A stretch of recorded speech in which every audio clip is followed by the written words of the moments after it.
Ibu Weni, pembukaan. Pagi semua untuk orang-orang yang dikasihi Tuhan Yesus, kita mau kembali memprioritaskan aktivitas kita terlebih dahulu untuk mendatang dan mencari Tuhan dengan kita mau sama-sama bersekutu, menikmati hadirat Tuhan dan mendengarkan isi hati Tuhan. Kita satu dalam doa. Bapa di surga, terima kasih untuk pagi hari ini. Terima kasih buat anugerah nafas kehidupan yang kau berikan buat kami pada hari ini. Kami tahu Tuhan, sungguh luar biasa kami yang tidak layak, tapi kau memberikan kepada kami hak istimewa dengan mendapatkan anugerah nafas kehidupan Tuhan. Dengan ucapan syukur untuk mengawali hari ini, kami mau fokus Tuhan, mau muji dan menyembah Engkau. Terlebih dahulu Tuhan, untuk ibadah yang akan kami awali ini kami mohon, ampuni kami, sucikan hati dan hidup kami. Banyak hal yang kami tahu yang kau dapati tidak berkenan, biarlah ya Tuhan, ketika Engkau menjamah dan memulihkan hidup kami dilayakkan, kami dimampukan Tuhan untuk menaikkan pujian penyembahan yang akan dibawakan oleh hambamu David Tuhan. Biarlah ya Tuhan, kau berkati juga Ibu Linda, Pastor Linda yang akan menyampaikan isi hatimu. Biarlah komunikasi yang disampaikan bisa dapat kami pahami dan mengerti Tuhan akan pesan daripada kebenaran firman-Mu yang akan dibagikan. Kami juga memohon Tuhan untuk jaringan daripada internet, baik itu device maupun apapun yang kami gunakan, biarlah ya Tuhan, kelancaran daripada Engkau sehingga kami semua bisa menikmati Tuhan persekutuan ini sehingga kembali lagi kami mau dedikasikan juga Tuhan pada saat kami diskusi, biarlah ya Tuhan, kami boleh semakin menggali, kami boleh semakin melihat harta karun yang luar biasa dari kebenaran yang akan uh, kami terima Tuhan yang akan diuraikan nanti Tuhan melalui diskusi kami.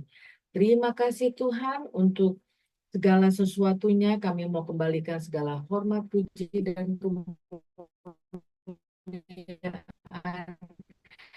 hanya di dalam nama Yesus kami berdoa dan mengucap syukur. Amin.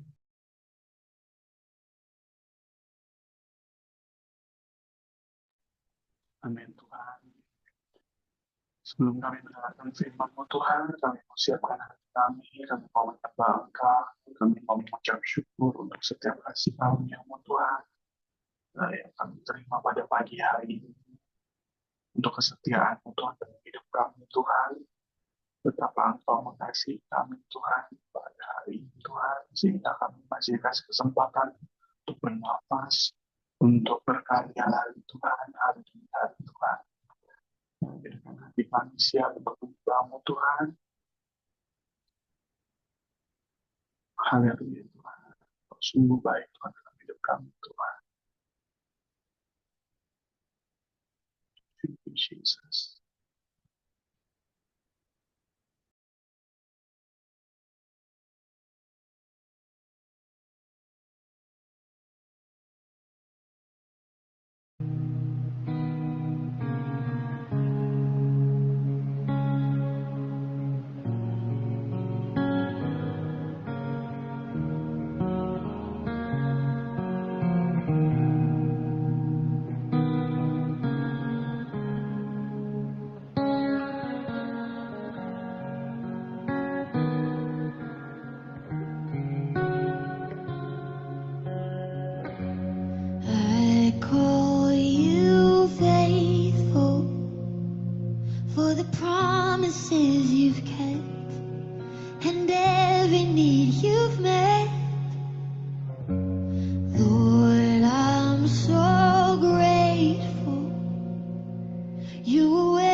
you faithful, and I just wanna thank you, Lord, for your salvation. You paid the price I couldn't pay. I call you faithful, and I just wanna thank you, Lord.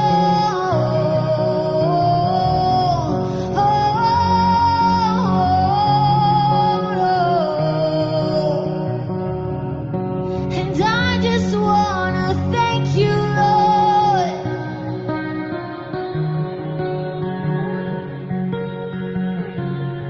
Oh, thank you, Lord. And I just wanna thank you, Lord. You have been so good to me. God, I can't believe how you love me.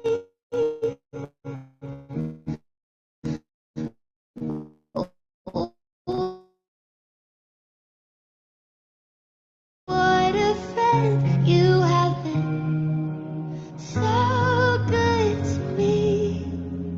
God, I can't believe how you love me. What a friend you have been.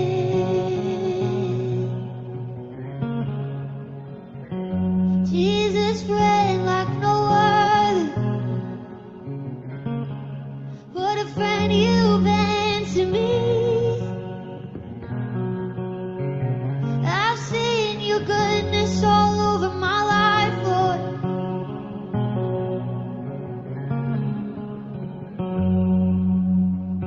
Your goodness is running after, it's running after me. Your goodness is running after, it's running after me. With my life laid down, I'm surrendered now. I give you everything. Your goodness is running after, it's running after me.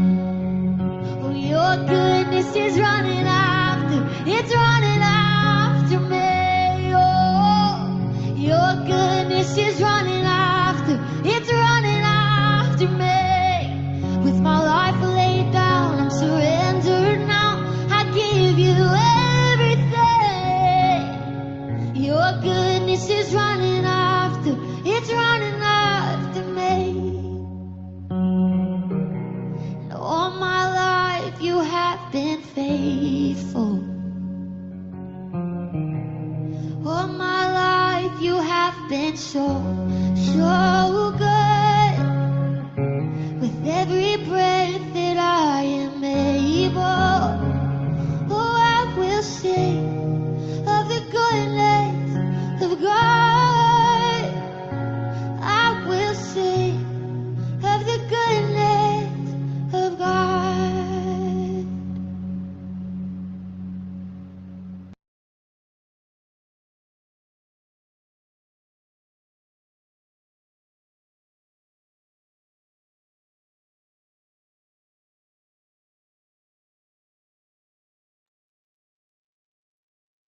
Suaranya nggak ada deh. Amin Tuhan. Kami mengucap syukur Tuhan Kau sudah sungguh baik Tuhan dalam hidup kami Tuhan. Kau sang Allah yang setia Tuhan. You are a faithful God in every step of the way Tuhan. Di setiap musim, di setiap langkah kami Tuhan. Kau menyertai kami, bahkan Kau memegang tangan kami Tuhan di masa-masa yang mungkin kami merasa sangat sukar Tuhan. Tetapi Kau tetap setia Tuhan. Kau tetap mengasihi kami Tuhan. Dan kami mau mengucap syukur untuk hal itu Tuhan. Sehingga pada hari ini kami bisa lebih mengenal-Mu Tuhan melalui firman-Mu Tuhan. Biarkan hati kami siap menerima firman-Mu Tuhan pada pagi hari ini Tuhan. Bukan hanya pengetahuan, tapi ada pengenalan Tuhan. Bukan hanya informasi, tetapi ada impartasi Tuhan pada pagi hari ini Tuhan. Terima kasih Tuhan, kami siap untuk mendengarkan firman-Mu. Hati kami siap untuk menjadi hati yang dibajak pada pagi hari ini, sehingga kami menjadi anak-anak-Mu yang semakin mengenal-Mu Tuhan pada pagi hari ini Tuhan. Terima kasih Tuhan, dalam nama Yesus. Amin. Amin. Shalom, selamat pagi semuanya. Apa kabar? Selamat memulai minggu yang baru, mulai hari Senin lagi, saudara. Saya percaya bahwa setiap minggu, setiap hari adalah anugerah Tuhan yang terbesar di dalam hidup kita. Hari ini yang saya mau sharing itu sebenarnya temanya adalah Place of Grace. Tempat di mana anugerah Tuhan, kasih karunia Tuhan itu bekerja di dalam kehidupan kita.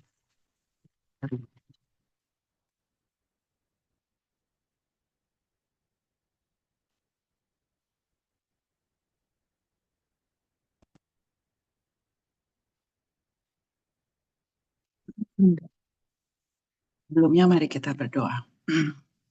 Bapa kami yang di surga, kami tahu Allah yang luar biasa, dan hari ini pada waktu Engkau ingin menyatakanmu, kata-katamu, apa yang Kau inginkan kami pelajari di dalam kehidupan kami.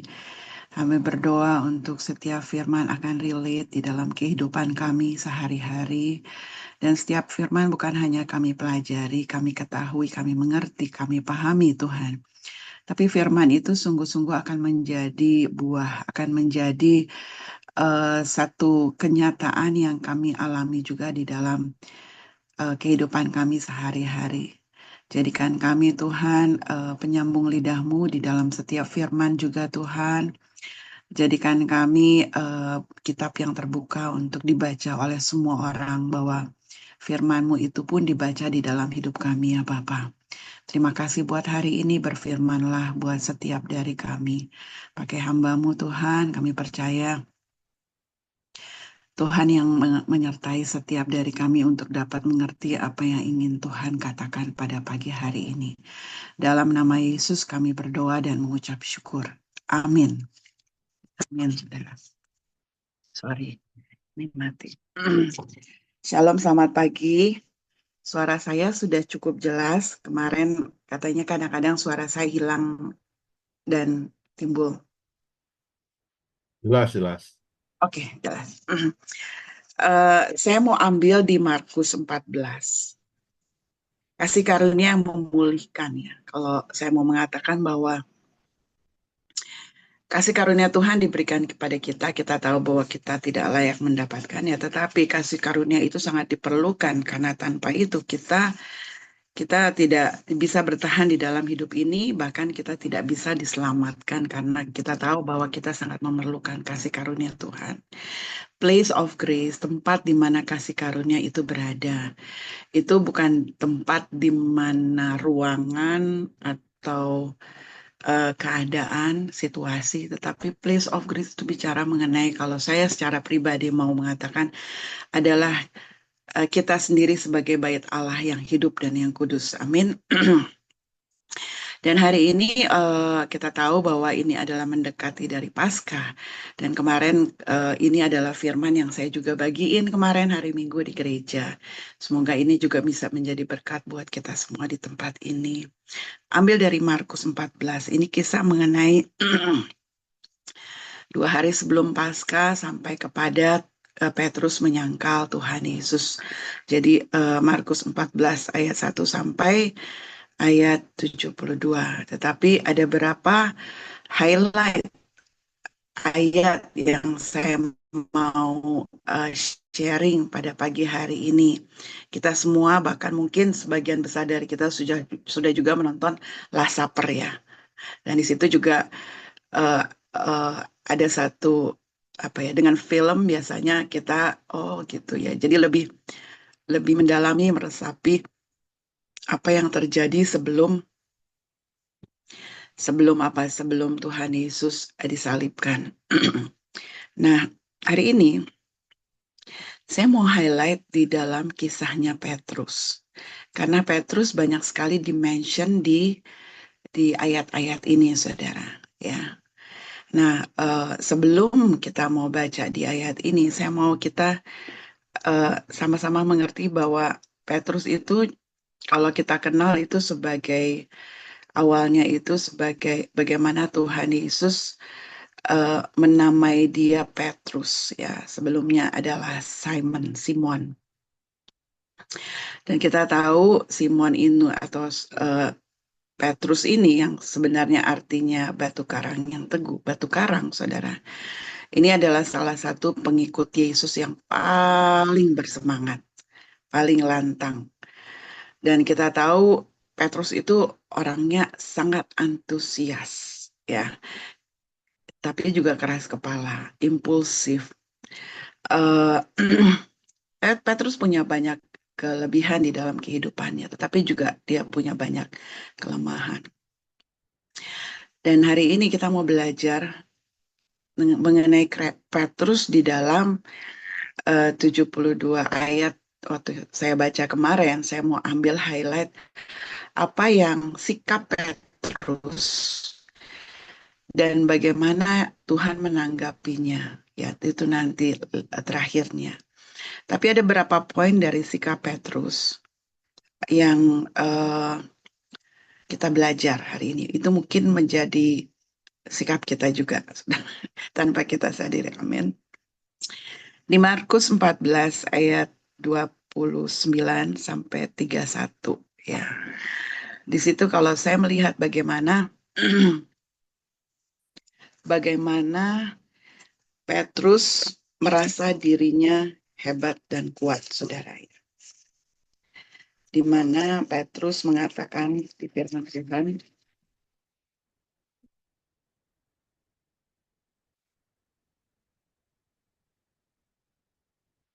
Markus 14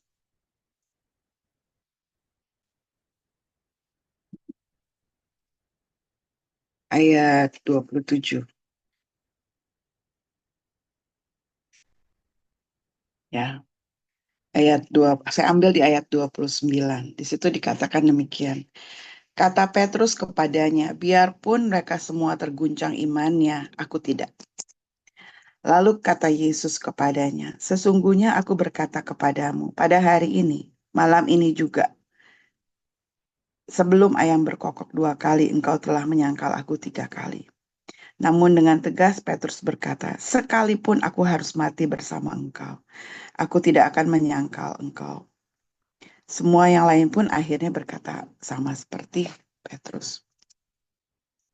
Saudara, di sini di poin ini yang saya belajar bagaimana Petrus yang murid Tuhan, kita tahu sebenarnya dia kenal siapa Tuhannya. Di 3 tahun dia mengikuti Tuhan Yesus sebagai murid. Di sini kita tetap melihat ada sikap yang sangat sombong di dalam diri. Dia merasa dirinya mampu, kuat. Dia merasa dia adalah seorang pahlawan buat Tuhan Yesus. Karena sekalipun aku harus mati, kata Petrus. Dia merasa dirinya mampu untuk menghadapi apapun yang terjadi. Bahkan sampai mati pun dia bisa. Di saat itu, dia katakan itu. Dan kita tahu, Yesus tahu apa yang akan terjadi. Yesus tahu apa yang akan menjadi sikap Petrus. Bukan dari apa yang dia katakan, tetapi Yesus tahu apa yang akan terjadi. Dan kita tahu, poin ini kita belajar bahwa Petrus yang sangat sok tahu ini merasa dirinya kuat. Kadang-kadang di dalam hidup kita juga mengalami hal yang sama. Atau kita juga berpikir hal yang sama. Saya udah ikut Tuhan berapa tahun. Saya udah mengalami banyak sekali masalah dalam hidup saya. Dan saya bisa overcome di dalam masalah itu. Kalau masalah ini sekarang pasti bisa. Bukan karena kita beriman, tetapi kita merasa kita kuat dengan kekuatan, kesanggupan, kehebatan kita, ya. Dan kita tahu, saya kan punya pengalaman di sini. Saya cukup tahu, saya punya kepintaran, saya punya kemampuan untuk menghadapi masalah-masalah seperti ini, ya. Ini poin di mana kalau buat saya itu adalah poin di mana sikap Petrus yang seharusnya tidak dia lakukan, ya. Tetapi kita tahu Tuhan Yesus membiarkan hal ini. Karena Tuhan Yesus mau melihat Petrus sungguh-sungguh menyadari apa yang sikap yang sebenarnya yang Tuhan Yesus juga pada waktu itu tidak harapkan hal itu dia lakukan. Sikap Petrus yang kedua, saudara, di ayat 37 sampai 38. Pada waktu itu Tuhan Yesus pergi ke Taman Getsemani dan dia meminta murid-muridnya untuk berdoa. Tapi apa yang terjadi di ayat 37? Lalu ia kembali dan mendapati mereka sedang tidur. Dan ia berkata kepada Petrus, Simon, sedang tidurkah engkau? Tidak sanggupkah engkau berjaga walaupun 1 jam saja? Berjaga-jagalah dan berdoalah, supaya kamu jangan jatuh ke dalam pencobaan.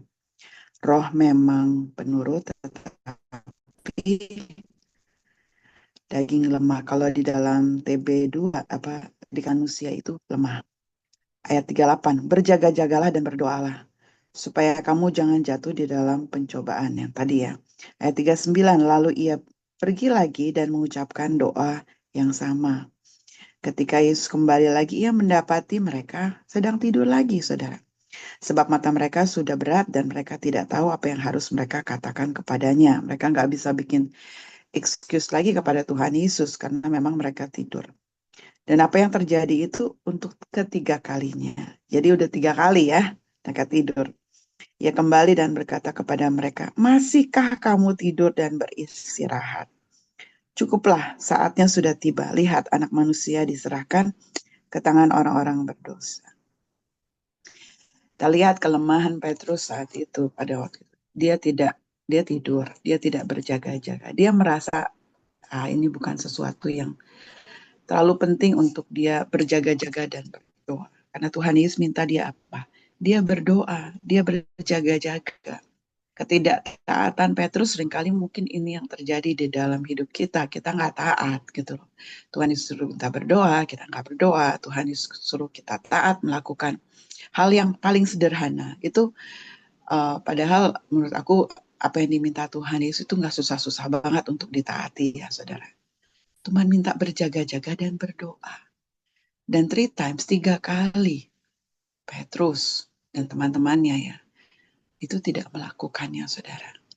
Dan banyak kali juga kita melakukan hal yang sama. Tuhan Yesus ingatkan melalui Roh Kudus, kita tidak lakukan. Tuhan Yesus ingatkan, kita nggak lakukan. Tuhan Yesus ingat, mungkin bahkan lebih dari 3 kali. Kita belajar bahwa ini yang mungkin kita juga lakukan di dalam kehidupan kita ya.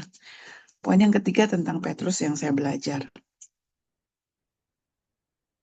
Di Markus ini kita lihat tidak ada dimension kata murid Yesus namanya siapa yang memotong telinga pengawal pada waktu itu. Tapi di kitab Yohanes dimension saudara. Di 18 ayat 10. Di situ dikatakan ya, Yohanes 18. Saya buka. Yohanes 18 ayat 10. Di situ ada kata-kata siapa yang melakukan itu. Lalu Simon Petrus membawa pedang, menghunus pedang itu dan menyerang hamba imam besar, memutuskan telinga kanannya. Nama hamba itu adalah Malkus.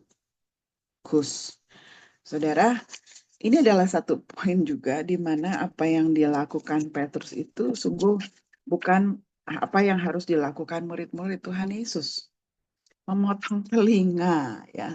Wow, itu salah satu tindakan kriminal sebenarnya saudara. Nah, apa yang kita belajari dari Petrus saat itu ya ialah dia kehilangan apa? Dia kehilangan penguasaan diri. Dia nggak bisa menguasai dirinya. Dia melakukan kebodohan. Nah, banyak dari kita, walaupun kita kenal Tuhan, kita ikut Tuhan sedemikian lama, kita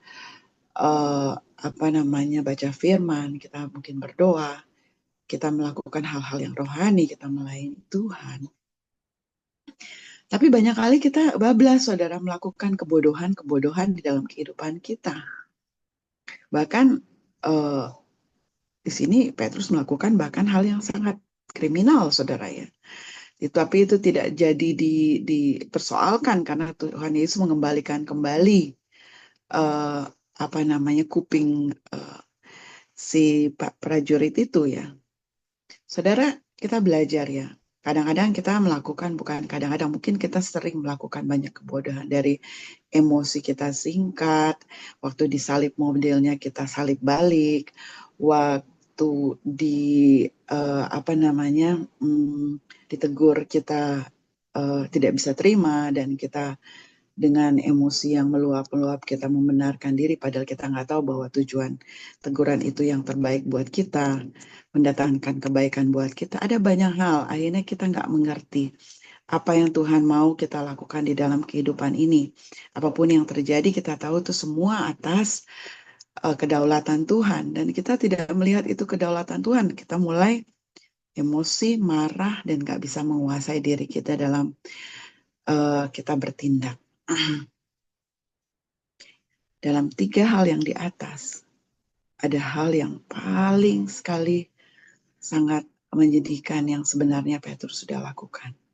Di akhir pasal Markus 14 ayat 72, kalau kita baca.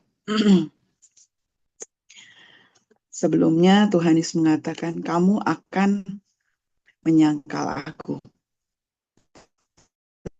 Tapi ayat 72,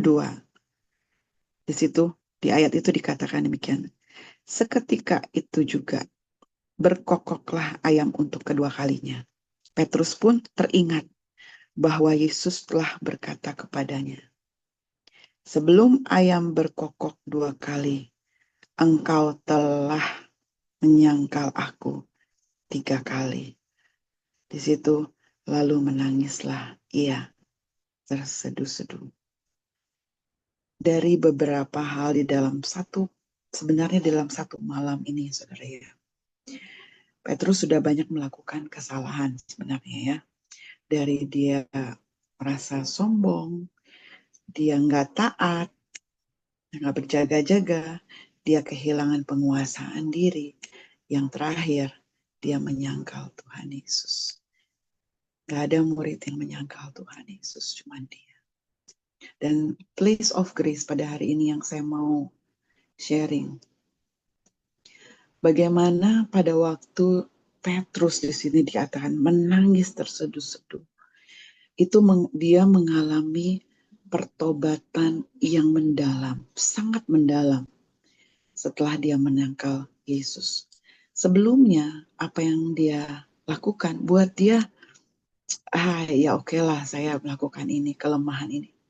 Dia nggak minta maaf sama Tuhan Yesus. Ya, Tuhan Yesus suruh berjaga-jaga, dia juga nggak minta maaf. Dia nggak merasa bahwa itu sesuatu yang salah ya dia lakukan. Tetapi pada waktu di poin yang terakhir, bagaimana dia menyangkal Tuhan Yesus, dia merasa sangat-sangat bersalah, saudara. Dan saya mau mengatakan bahwa place of grace pada saat ini, waktu saya menyadari bahwa kenapa sih Petrus itu sampai menyangkal Tuhan Yesus.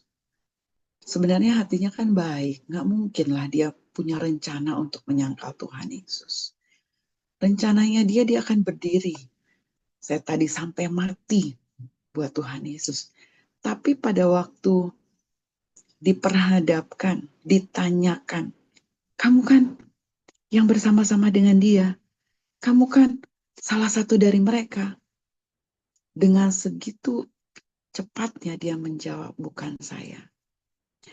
Saya belajar point of grace di sini bagaimana Yesus menaklukkan rasa takut kita. Ya. Kita tahu di 1 Yohanes 4 ayat 18 itu katakan, di dalam kasih tidak ada ketakutan. Kasih yang sempurna melenyapkan ketakutan. Kita tahu bahwa Petrus setelah itu kita tahu ada hal yang dia lakukan luar biasa, saudara. Dia berdiri di depan 3.000 orang untuk berkhotbah. Yesus menaklukkan rasa takutnya. Ya, tadinya di depan satu orang aja, saudara, dia takut menyatakan Yesus, bahwa dia pengikut Yesus. Tetapi Yesus menaklukkan ketakutannya. Ada satu perubahan yang dimana itu dilakukan karena ada grace, ada anugerah Tuhan di dalam hidupnya Petrus. Ya, Yesus juga mengampuni ketidaktaatan, ketidaksetiaannya dia, ya, karena dia kan menyangkal Yesus 3 kali. Point of crisis ini, Yesus bukan hanya mengampuni, Yesus memulihkan. Bahkan bukan memulihkan hidup Petrus, memulihkan pelayanannya. Di 2 Timotius 2 ayat 13, jika kita tidak setia, dia tetap setia. Karena dia tidak dapat menyangkal dirinya. Ya.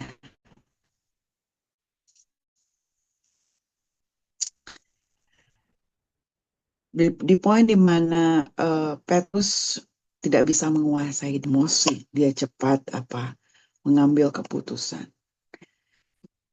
Point of grace ini, Yesus memberikan kepada dia kesabaran, mengajarkan kesabaran. Berulang kali kesalahan Petrus itu perlu dikoreksi oleh Tuhan. Tapi Tuhan dengan sabar mengoreksi, mengasihi dia, mengajarkan kepadanya. Ini saya belajar bahwa pada waktu ada satu ayat di mana pada waktu ayam berkokok 3 kali. Ada satu ayat di mana Petrus melihat kepada Yesus dan Yesus melihat kepada Petrus. Pada waktu mereka sama-sama mendengar ayam berkokok 3 kali. Saudara bisa bayangkan pandangan Yesus pada waktu itu bukannya melotot, marah, kesel. Tapi pandangan Yesus pada waktu itu adalah pandangan yang mengampuni, mengerti, memahami. Ada point of grace di sini. Ada place of grace. Di mana Tuhan Yesus menerima Petrus apa adanya, saudara. Kita tahu bahwa Petrus yang sebenarnya adalah nelayan, tapi Tuhan mengubah dirinya menjadi batu karang yang teguh. Saya ingat firman Tuhan di Filipi 1:6 ya. Dia yang memulai pekerjaan baik di antara kamu, dia akan meneruskan sampai pada akhirnya. Saudara, ada satu orang yang saya kenal, dia orang yang luar biasa. Dipakai Tuhan. Tapi ada bagian pada waktu itu dia jatuh di dalam dosa. Dia meninggalkan Tuhan. Dia berjalan di jalannya sendiri. Sampai dia dipanggil kembali. Seperti Petrus pada waktu dia menyesali dirinya. Dia menyesali apa yang dia lakukan. Dia bertobat. Pertobatan yang mendalam. Apa yang terjadi? Orang itu berbalik kembali kepada Tuhan. Dan ini firman Tuhan. Dan dia dipakai Tuhan menjadi luar biasa. Ya, Tuhan yang memulai pekerjaan yang baik di antara kita akan meneruskan sampai akhir. Artinya kalau kita berbalik, Tuhan akan mengembalikan apa yang sudah menjadi bagian yang sudah Tuhan tetapkan di dalam kehidupan kita. Yang terakhir saya mau mengatakan bahwa Tuhan mengubah seorang yang menyangkal Tuhan Yesus 3 kali. Menjadi seorang yang membangun, meletakkan batu karang yang pertama bagi pembangunan gereja Tuhan. Simon Petrus kalau di Katolik adalah Santo yang pertama ya, walaupun yang kemarin kita sharing juga Santo yang ini menikah rupanya ya. Dan tapi Petrus adalah peletak batu pertama pendirian gereja, bukan hanya buat orang Yahudi. Setelah Yahudi dia memberitakan kepada orang Samaria. Setelah itu non-Yahudi, saudara. Ya, termasuk kita semua. Ini yang kita belajar bahwa seorang yang menyangkal diri 3 kali pada waktu dia melihat hidupnya menjadi place of grace. Kita belajar peristiwa kehidupan Petrus ini luar biasa, saudara ya. Mari kita belajar dari sini bahwa kehidupan kita ini yang kita tahu banyak sekali hal, kekurangan kita, kelemahan kita.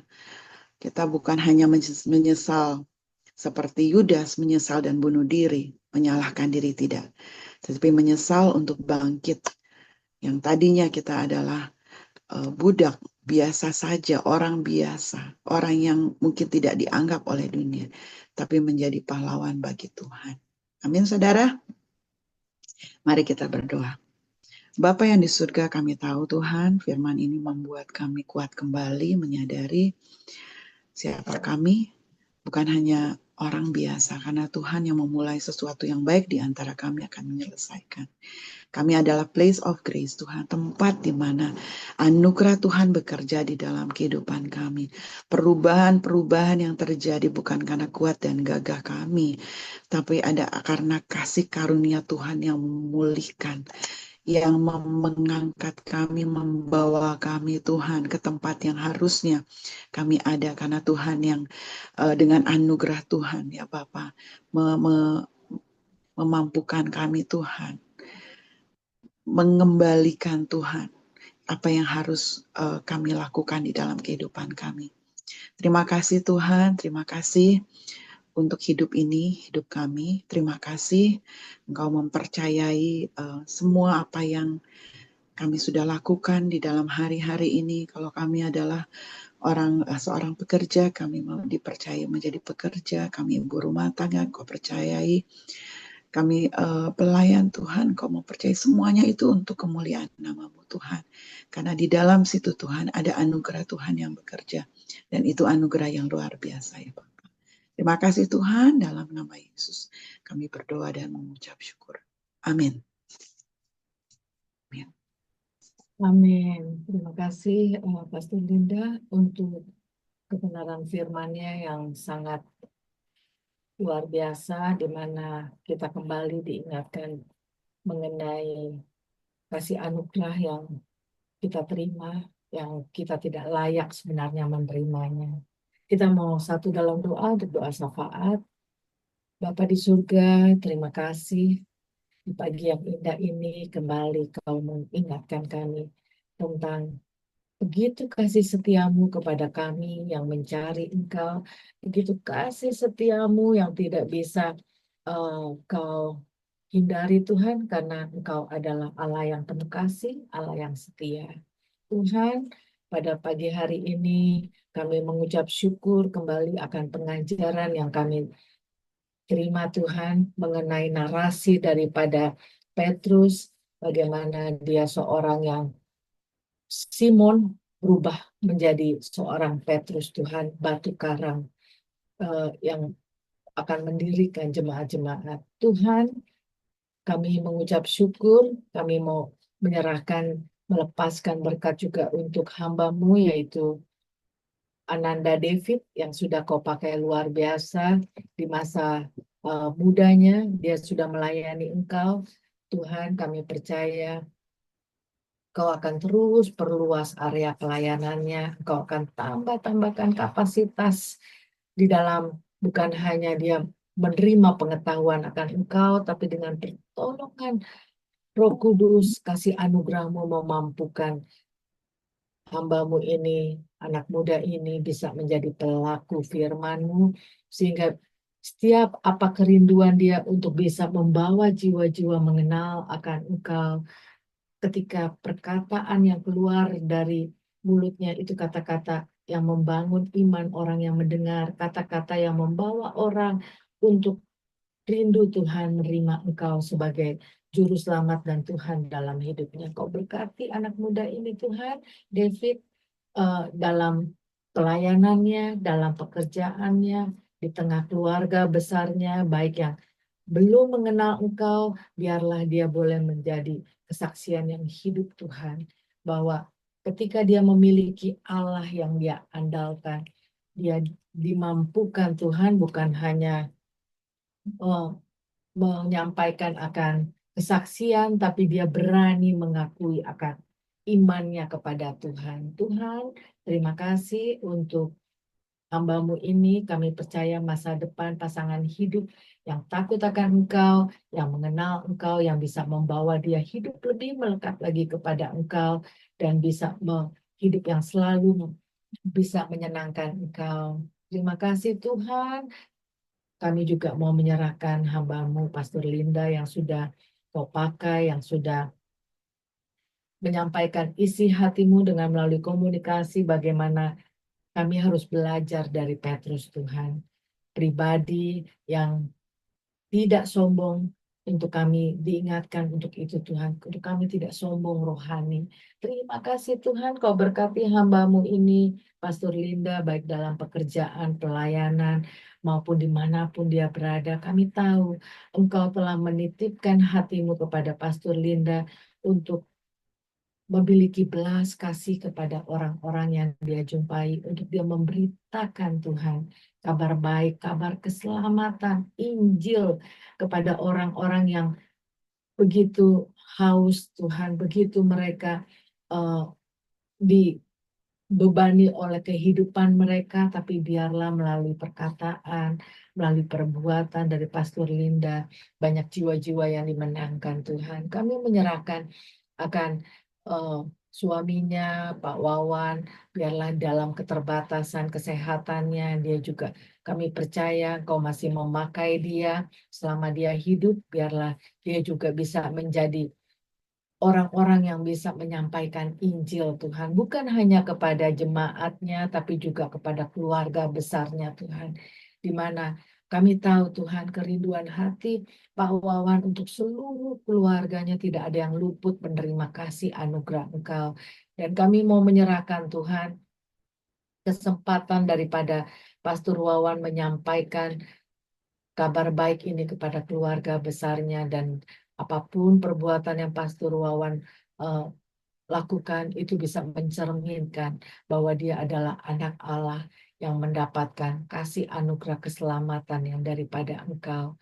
Tuhan, kami menyerahkan ke-6 anak Pastor Linda dan Pastor Wawan, satu persatu kami percaya dimanapun mereka berada, dimanapun mereka Kau tempatkan, baik dalam pekerjaan maupun dalam sekolah, Engkau yang akan membawa mereka menjadi, mereka sudah menjadi garam dan terang, biarlah mereka bisa memberikan pengharapan kepada orang-orang yang mereka jumpai. Terima kasih Tuhan, masa depan mereka satu persatu kami percaya semuanya ada di dalam rencana Engkau. Masa depan mereka selalu penuh pengharapan karena mereka memiliki Allah yang hidup. Terima kasih Tuhan, kami juga menyerahkan akan Ibu Ira.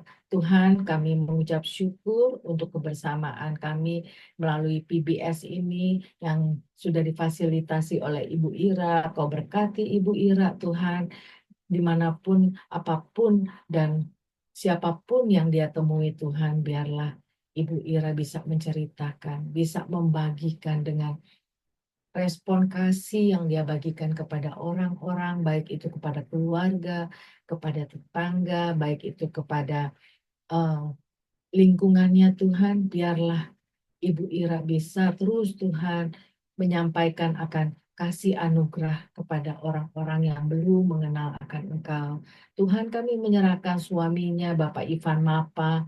Tuhan, Kau yang mengetahui akan kerinduannya Tuhan. Apapun yang menjadi pergumulannya, baik itu di dalam pekerjaannya ataupun di dalam tawaran pekerjaan yang baru, biarlah hikmat yang daripada Engkau membantu dia mengambil keputusan. Tuhan, kami tahu Engkau yang sudah mengetahui di mana yang terbaik buat Ivan Tuhan. Dia bekerja. Tuhan, kami menyerahkan akan anak-anak dan menantu-menantu serta cucu-cucu mereka dimanapun mereka berada. Kami percaya penyertaan perlindungan Engkau senantiasa ada dalam mereka. Biarlah dalam pelayanan mereka, hidup mereka terus berlimpah dengan ucapan syukur, hidup mereka penuh Tuhan memuji dan memuliakan Engkau. Kami mengucap syukur untuk keluarga Ira yang bersama-sama dengan kami. Kami juga menyerahkan akan Ibu Tirsa Tuhan dengan Bung Kris, dengan saudara-saudara yang ada bersama dengan mereka, Harvey dan Leni, bahkan juga untuk anak kekasih mereka Tuhan, Keisha dimanapun dia berada, kami percaya Tuhan, pagar perlindungan senantiasa ada kepada mereka. Tuhan, Kau juga yang akan terus tambah-tambahkan hikmat kepada keluarga ini untuk mereka dalam pengenalan akan Engkau, dalam mereka menikmati kemuliaan dan menikmati anugerah yang sudah mereka terima.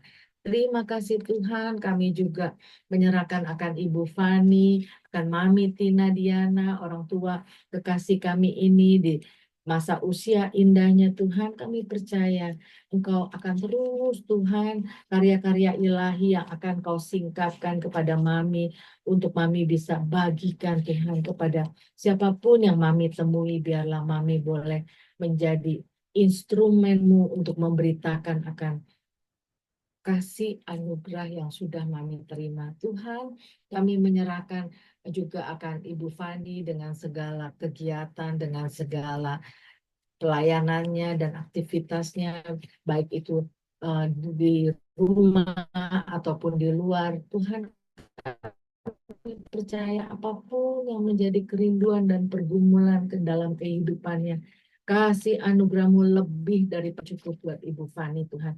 Biarlah Ibu Fani terus diperbaharui di dalam pengetahuan dan pengenalan akan Engkau, bahkan dengan pertolongan Roh Kudus dimampukan untuk menjadi pelaku firman-Mu. Kami juga teringat untuk Daniel. Tuhan, dimanapun dia berada, apakah dia sudah bekerja atau masih libur, kami menyerahkan anak muda ini, biarlah hikmat yang daripada Engkau, rasa haus dan lapar dalam pengenalan akan Engkau, dengan segala kerendahan hati Daniel, tidak mengandalkan kekuatannya, tapi dia mencari Engkau, mengandalkan Engkau sepenuhnya dalam segala apapun yang Kau percayakan kepadanya. Dia bisa memanage dengan baik Tuhan.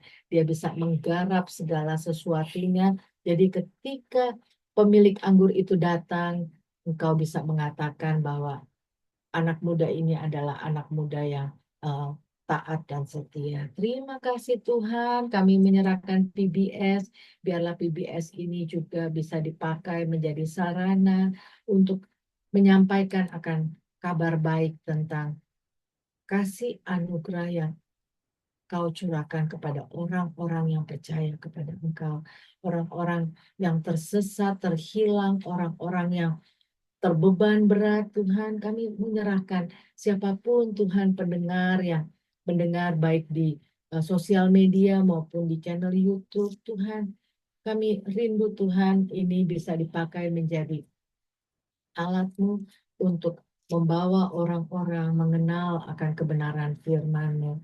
Kami juga menyerahkan Tuhan, kami yang akan mempersiapkan acara Jumat Agung untuk memperingatinya Tuhan.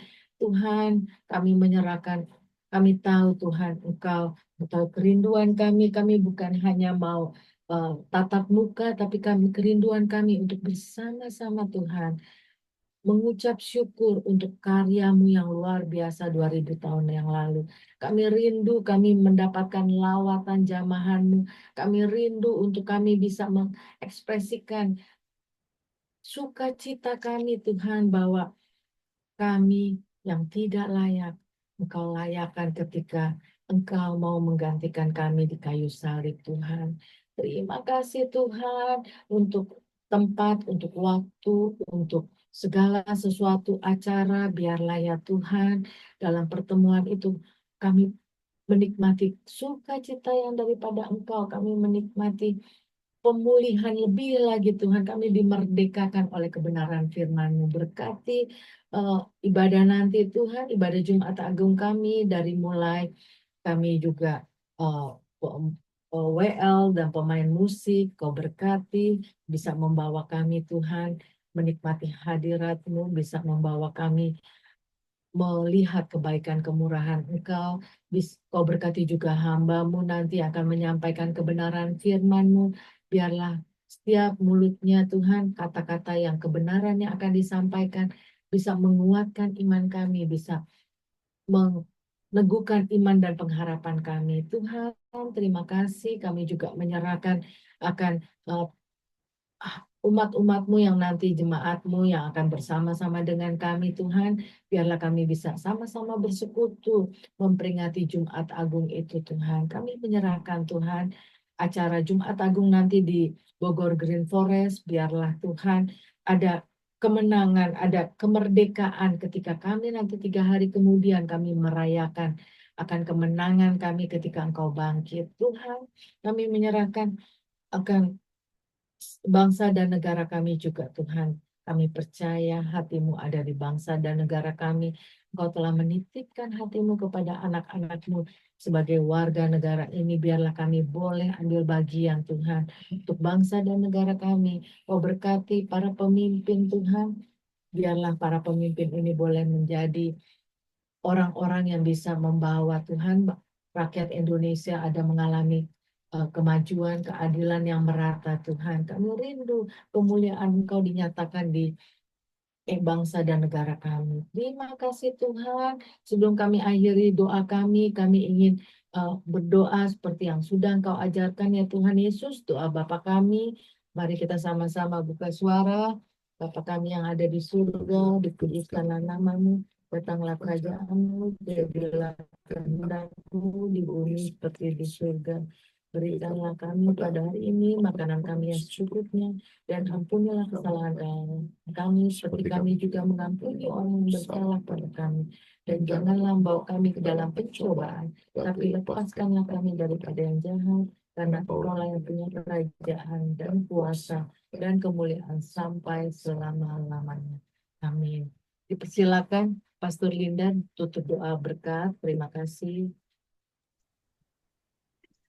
Mari kita berdoa, biar anugerah dan kasih karunia Tuhan, penyertaan yang dari Tuhan, kemampuan dan kekuatan yang dari Tuhan menyertai setiap kami Tuhan, dari apa yang kami lakukan itu menjadi berkat dimanapun kami berada ya Bapa.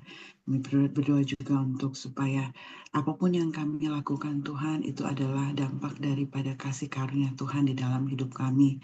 Kami juga percaya bahwa di dalam minggu-minggu ini Tuhan ada banyak mujizat Tuhan terjadi bukan karena kami meminta atau bukan karena kami harus mendapatkan, tetapi karena kasih karunia Tuhan dalam hidup kami. Terima kasih Tuhan, biarlah setiap kami pulang dengan damai sejahtera dan penyertaan-Mu di dalam hidup kami. Dalam nama Yesus. Amin.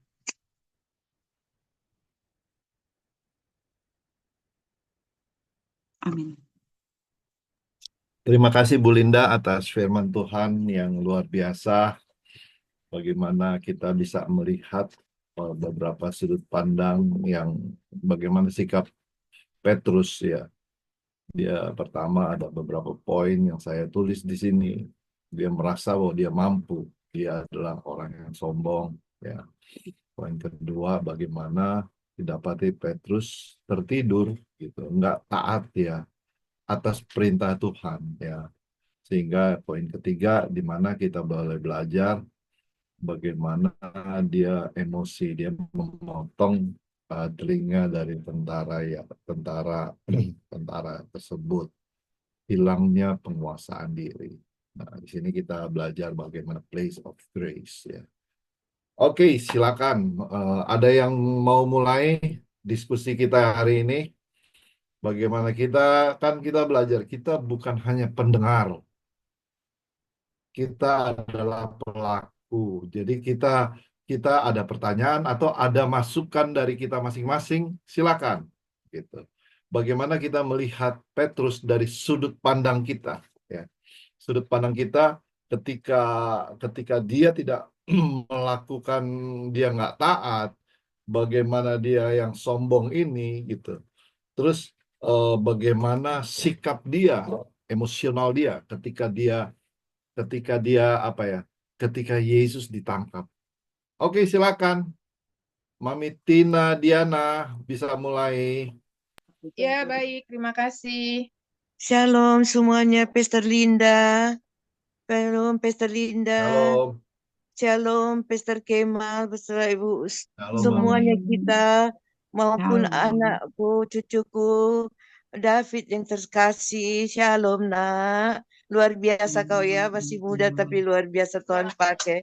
Oh, terima kasih ya semua karena kasih karunia Tuhan Yesus ya. Jadi kita ini seperti saya ini yang sudah apa namanya udah usia ini harus makin lama makin cinta Tuhan ya, makin lama makin takut Tuhan. Karena tanpa takut Tuhan mungkin aku juga nggak bisa jadi melakukan apa yang Tuhan mau aku lakukan untuk menyenangkan hati Tuhan Yesus. Karena Dia sudah terlebih dahulu mati untuk kita ya, mau Pastor Linda maupun semuanya kita diserahkannya darahnya, tubuhnya, bahkan nyawanya. Disalib Dia, dipaku Dia, lambungnya ditombak. Oh, terima kasih. Jadi saya ini harus tahu diri. Aku aja diciptakan dari debu. Kenapa Tuhan Yesus saja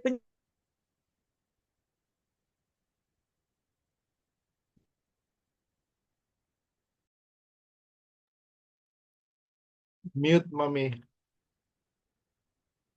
Mati. Nggak kedengeran suaranya. contoh bagi Udah dibuka, Pastor. Oke. Kedengeran? oh. Udah Jadi kedengeran? kedengaran, Pastor? Sudah. Oh, Tuhan Yesus ya memberkati. Jadi makin melekat dengan Tuhan, kita ini mesti lebih banyak lagi di akhir zaman ini, apalagi saya sebagai yang paling usia di sini yang paling lanjut. Saya berjuang mati-matian karena tidak satu pun aku dapat lakukan itu dan tidak satu yang tersembunyi bagi Tuhan seperti Petrus. Jadi kita pun harus pengendalian diri itu penting. Ya, punya pengendalian diri itu buah roh, punya kesabaran ya.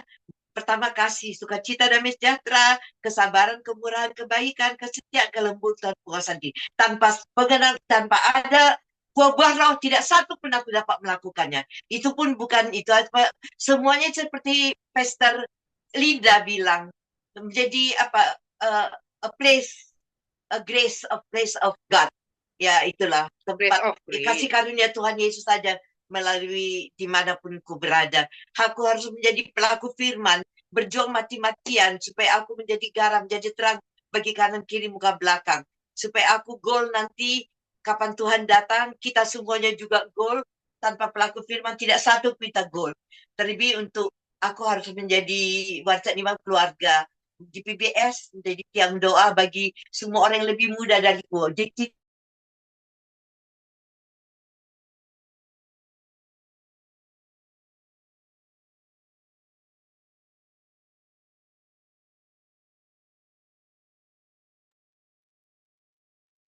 Nggak kedengaran lagi.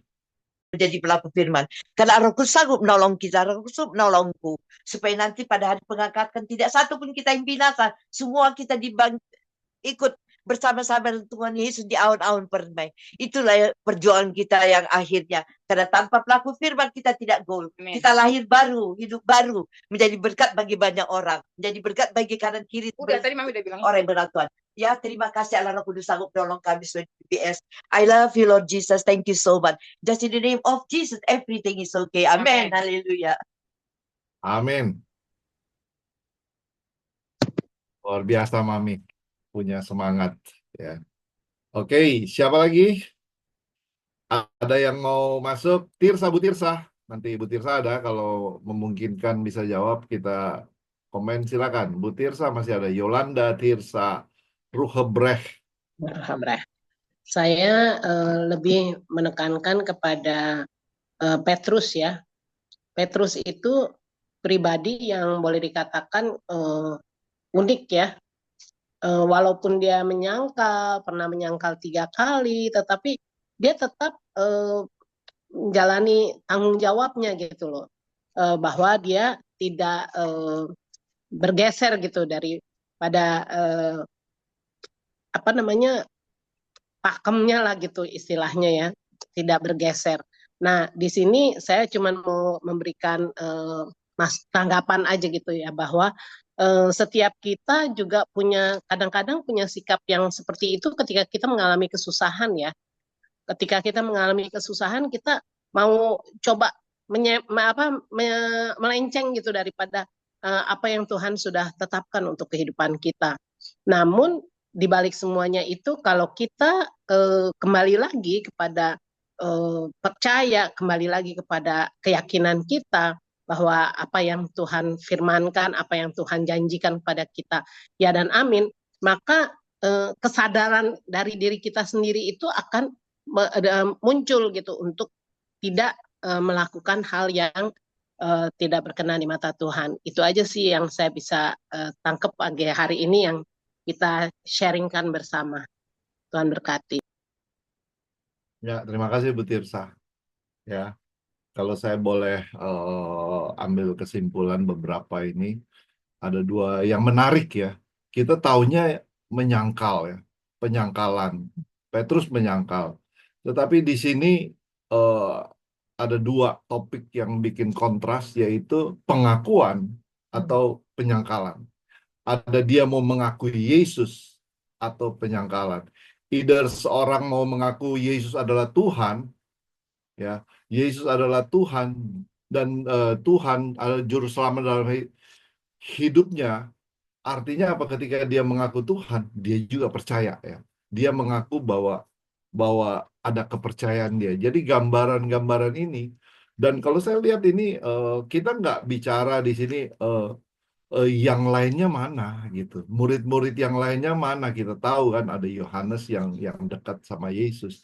Tetapi yang 9 atau yang lainnya kemana? Ya.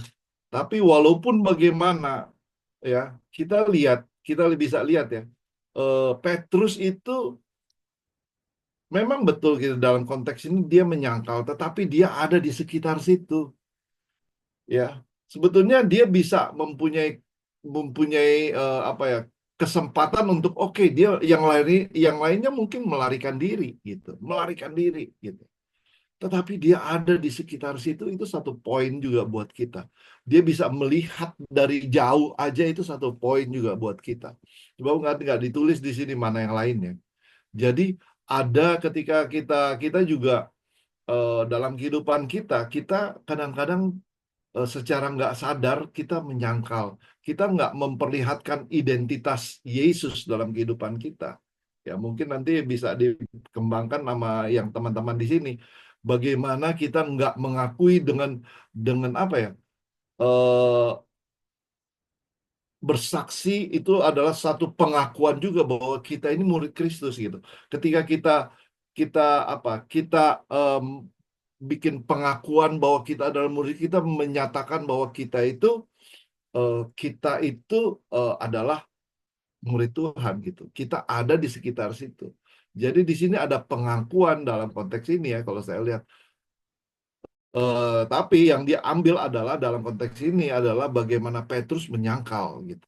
Dia menyangkal artinya dia juga nggak mengakui bahwa dia itu murid gitu. Dia menyangkal bahwa dia itu bukan gurunya gitu. Oke, silakan, ada yang ini menarik memang cerita ini ketika kita kembangkan gitu. Ketika kembangkan, kadang-kadang kita seperti itu juga. Kita orang Kristen, kita ada di gereja, tetapi dalam hati kecil kita menyangkal dia gitu. Kita lebih mementingkan kemampuan kita lebih mementingkan sama seperti ini. Kesombongan kita, Petrus kan kita lihat dalam ini dia adalah orang yang sombong, dia overconfidence lah. Ya, kita kadang-kadang demikian. Ini orang-orang kayak seperti ini ada gitu. Dia ada di sekitar gereja, dia ada kadang-kadang ada di gereja. Tetapi bagaimana ketika kita di luar, kita mau mengaku bahwa kita ini murid Kristus. Dengan apa ketika kita ketemu orang, makanya kan bagaimana kita harus menjadi saksi, kita harus menyatakan Kristus. Kita harus keluar ucapan bahwa kita harus menginjili orang gitu. Bukan ketika kita enggak, ini berarti ada dua.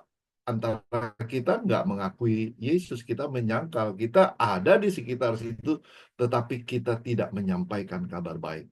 Ya, silakan. Ada yang lain mungkin ini sesuatu yang menarik ya. Bagaimana dalam konteks ini kita masukin ke konteks kita sekarang.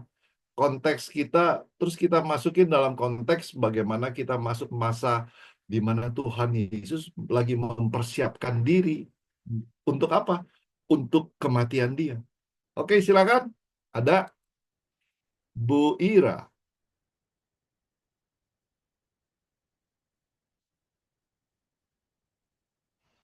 Ya, shalom semua. Saya masih mau menggali yang lainnya, tapi Ya betul, seperti yang tadi dikatakan sudah semua dibahas ya. Itu tapi ada beberapa catatan penting ya. Maklum lah ini saya nyatetnya kan kiri kanan gitu ya. Tapi di sini catatan yang saya mau ini adalah ya apa ya, bagaimana ya? Kita sering berani berkata di mulut gitu ya, seperti kita nggak pikir tapi kita katakan duluan di mulut gitu, tanpa kita pikir panjang akibat sebab dan akibatnya apa segala macam, tapi lemah dalam tindakannya. Itu sama halnya adalah itu kita sering lakukan nanti apa namanya, aku begini nanti, atau nanti kita begini, nanti kita begitu, tapi dalam tindakannya no. Itu sering sekali. Jadi karena apa namanya, apalagi kita berjanji pada diri kita sendiri, atau kita bukan diri kita sendiri, pede banget gitu ya. Tapi kita berjanji bahwa kita akan melakukan ini dan melakukan itulah, apalagi kita ucapkan, tapi pada kenyataannya kita tidak melakukan gitu. Jadi ya menyesal itu biasanya ya datangnya belakangan gitu. Tapi menariknya di sini itu adalah tadi ada beberapa catatan ya, bukan dua aja.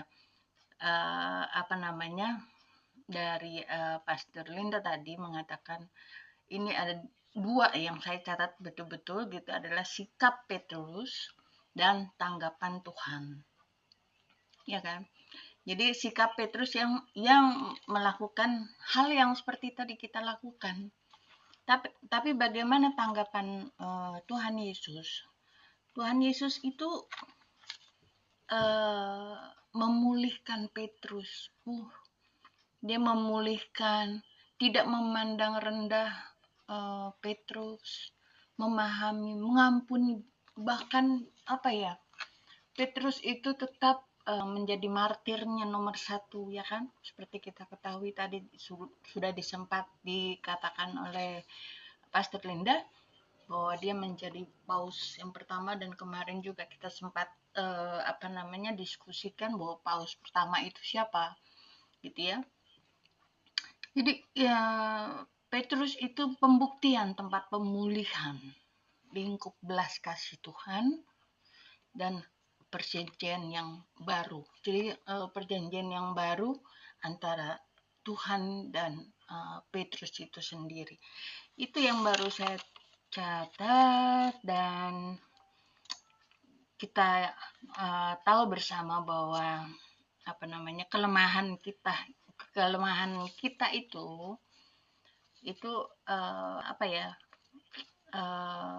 lebih besar dari kegagalan, atau kasih Tuhan itu lebih besar dari kegagalan kita.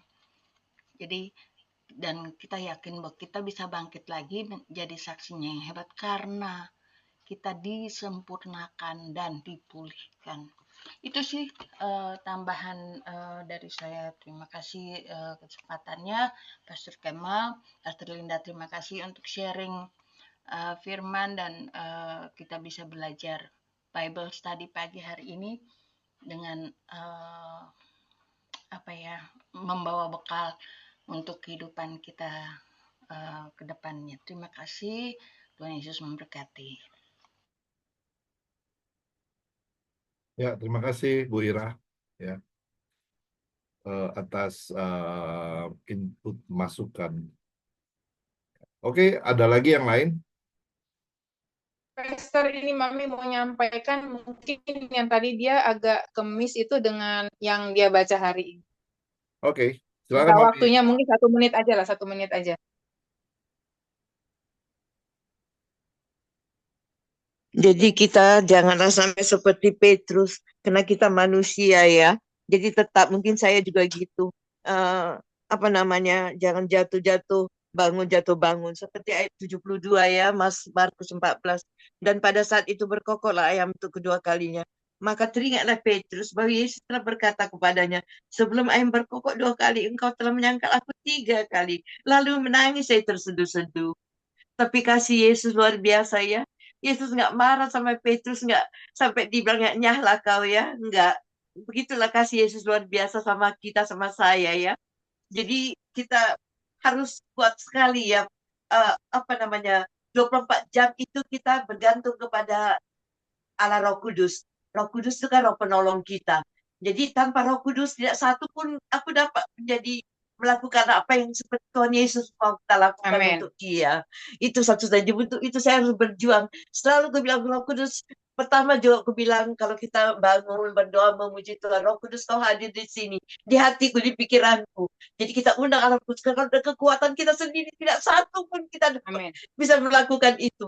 Jadi aku terima kasih kepada Roh Kudus, Roh penolong kita, yaitu Rohnya Yesus, yaitu Yesus sendiri. Itulah yang saya sampaikan ya. Jadi janganlah kita bolak-balik jatuh bangun. Berusahalah kita bilang, Tuhan stop sinning, berhenti aku berbuat dosa. Roh Kudus mampukan aku, supaya aku tidak berbuat jahat lagi. Aku tidak melakukan apa yang Tuhan tidak suka. Hidup suci, hidup kudus, 24 jam. Terima kasih Mami. Ya, memang sebelum ayam berkokok 3 kali, 2 kali si ini udah menyangkal dia 3 kali. Ya, kalau saya bisa bisa boleh katakan karena ketidaktaatan. Ada poin kedua itu, karena ketidaktaatan ketika Yesus suruh mereka berdoa berjaga-jaga, mereka tidak melakukan. Di situ dikatakan Petrus tidak melakukan.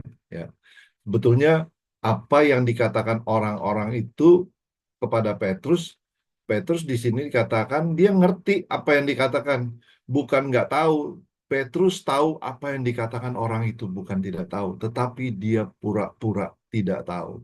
Ya, ketika dia menyembunyikan, saat itu juga dia menyembunyikan identitasnya, sekaligus dia menyembunyikan identitas Yesus yang harusnya disaksikan oleh Petrus. Ini pengakuan, ini inti dari pengakuan. Ada satu kalimat yang dikatakan di situ, satu kalimat yang saya catat di sini, namanya apa ya? Namanya di sini dikatakan